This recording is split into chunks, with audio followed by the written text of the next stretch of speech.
Welcome back, dreamers. Today we continue talking about lucid dreaming, and the focus for this installment will be on preparation. This is to help improve your abilities so that you have the best experience possible. To help you achieve that, you need to start doing little exercises throughout the day in addition to the final preparations you make right before bedtime. Those of you that are new to this will soon see that it's not difficult or time-consuming by any means to prepare yourself for a night of lucid dreaming. I've been lucid dreaming and astral projecting since early childhood, but lucid dreaming to me has always been much easier and far less tiring than astral projection. Everyone is different, of course. Your experience might not be the same as mine. Reality checks. These are simple little tests you will be doing throughout the day. The idea behind this is that you become used to questioning whether or not you are awake or dreaming. The aim is that you will start asking yourself this not only in your awake state, but when you are in fact actually dreaming, at which point you will then realize that you are dreaming. When you are having your morning coffee, ask yourself, is this real or am I dreaming? Pay attention to the aroma, to the heat of the mug as you hold it, and to the taste. You can then conclude that, yes, you are in fact awake. When you are checking your email or your Facebook, ask yourself again if this is real or are you dreaming? Are you able to clearly see and read the words, or do they become blurred? Do a similar test while you are reading a newspaper or a book or a document. Are you able to read what's in front of you? Look away and then you look again. Are the words still clear? Is the content the same as it was before you looked away? Feel the paper in your hands. Can you smell the ink on it? Once again, you can conclude that you are in fact awake. Dreamers, if you are doing this particular reality check and you find the book suddenly looks something like in the picture, then you are obviously going to conclude that you are in a dream. That is why you are going to do all these little reality checks throughout the day. It helps you achieve that state of awareness that you need for lucid dreaming.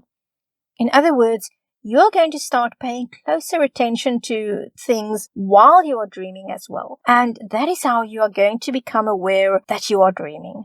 You can do these reality checks regarding any aspect of your life, but definitely include them as part of your routine daily activities. When you are having your morning coffee, brushing your teeth, driving to work, dropping the kids off at school, going to a lecture, or working, jogging, or walking your dogs, you get the idea. Dreamers, be aware though, don't drive yourself up the wall with these reality checks, but try to do them about 6 times during the course of the day. As time goes by, you might find that doing it only twice a day is enough for you. It will differ from person to person. Keep a dream journal. Dreamers, there are many benefits to keeping a journal of your dreams, but for now we are going to focus specifically on how this helps us with lucid dreaming. The idea of keeping a journal is so that you can keep track of what your dream signs are.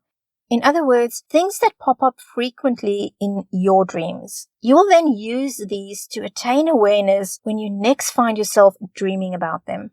Maybe there's a certain type of character that tends to show up in your dreams, or perhaps you notice that you find yourself looking at your feet more when you are walking in a dream. Everyone will have dream signs unique to them. Then there are also common dreams that we all have and that reoccur. I've done a video about common dreams, so go check that out and I'll put the link in the description box. These are the types of dreams where you find yourself being chased, or you're nude in public, or you're flying. If you have one of those often, then you can use them to train yourself to become lucid. Just a quick side note on keeping a dream journal. We are usually told to get a journal and place it next to our beds. Then first thing when we wake up, we should immediately start writing down what we dreamt about. This doesn't work for me at all, and it never has. I'm too groggy when I wake up. I can't really hold anything properly for a while, and my eyes can't focus, and, things like that. Instead, I prefer to keep a dictaphone next to my bed. I find it easier than a phone recorder. All I have to do with a dictaphone is I just hit record. I don't even have to open my eyes, and that really helps me too. Also, my movements are much less than it would be if I had to start scribbling away in a journal or finding it on my phone. It also helps me to stay a bit longer in that still somewhat asleep state, and it helps me to recall the dream better. Apart from that, our dreams tend to delete themselves so fast. While you are trying to scribble away in a journal, you are likely to forget about half of what you just dreamt about. Or you might find yourself being in a rush and convincing yourself that, hey, I'm going to remember this dream. It was such a wonderful dream, such an interesting dream. I'm going to remember it and I'm going to write it down later. And then you forget it. Recording my dreams to a dictaphone allows me to save more dreams before my brain hits the old delete button on me. Then you simply put time aside later in the day to actually write down in a journal what you recorded. So I definitely recommend using a recording device. If you can't afford a dictaphone or something like that, then yes, use the one on your phone. Just make sure that it is at the ready. Meditation. I think this is one that is often overlooked or simply skipped by people, and yet it is one of the most effective ways to help induce a wonderful night of lucid dreaming. Dreamers, please try meditating, especially if you are new to lucid dreaming, or perhaps you've been doing it successfully, but now you've hit a snag for some reason. It's okay, it happens. Just meditate and you'll be lucid dreaming again in no time.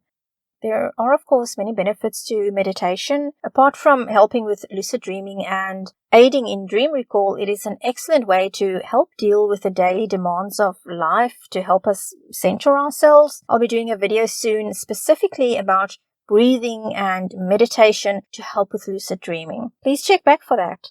Additional aids. An excellent herbal aid to lucid dreaming is mugwort. Dreamers, I know the conventional advice on this is to make mugwort tea before bedtime. Let me remind you that mugwort is traditionally used to stimulate menstruation.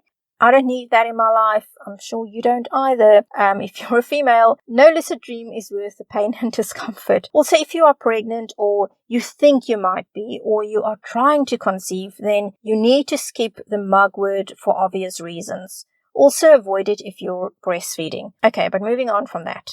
Okay, the great news is that there is a much better and simpler way to use mugwort to induce lucid dreaming. I simply take a mugwort plant in a pot and place it next to my bed when I want to lucid dream.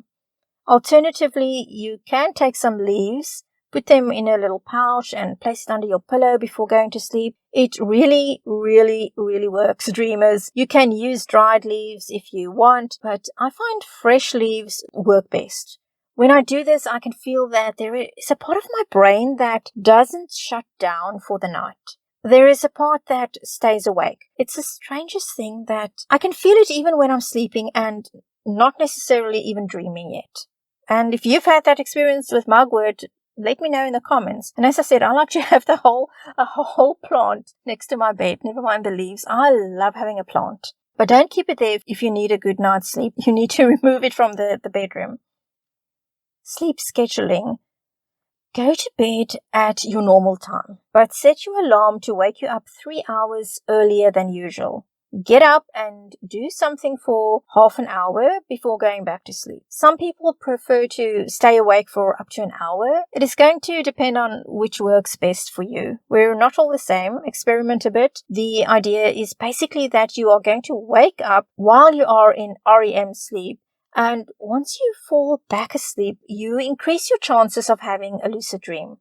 This interrupted sleep method certainly works very well for me and for many others as well. I've got to admit, though, that in my case, I don't set an alarm. I would lose my freaking mind if I did. The reason is simply that I don't have the kind of bladder that will allow me to sleep through the night anyway. So instead of an alarm clock, it is my bladder that wakes me up. If that's the case for you as well, then you might want to skip the whole alarm thing and just go by it naturally, or drink a lot of water before going to sleep. The key is to wake up during REM sleep. We enter that after about 90 minutes of sleep, but we don't want to wake up shortly after entering REM. It's much more conducive to lucid dreaming to wake up after a few hours of REM. because then you will slip back into REM much sooner once you go back to bed. If you think about it, you will most likely realize that you tend to lucid dream more after you've had a few hours sleep rather than after only a couple of hours of sleep. If you were having a dream when the alarm or your bladder woke you up, then try to get back to that dream once you go back to bed after being up for about 30 minutes. Think about the dream before getting back to bed as well. Tell yourself that you want the dream to continue. You need about 1 to 2 hours to sleep for best results. There are, of course, also techniques you can use once you get back in bed that will further help you achieve lucidity in your dream. Please subscribe to be updated when I upload that video. Dreamers, that is pretty much it, the basics. Nothing complicated or time-consuming about it. You don't need psychic powers or anything like that. Lucid dreaming is within everyone's reach. Some people need a bit more time to achieve lucid dreaming than others, but with a bit of perseverance, they too will have success with it. So don't give up, and I will be having more videos on that. For now, I thank you for watching and listening. Leave your comments below. If you did like this video, then please don't forget to like it and subscribe to stay updated, and it really helps me out as well. Until next time, happy lucid dreaming.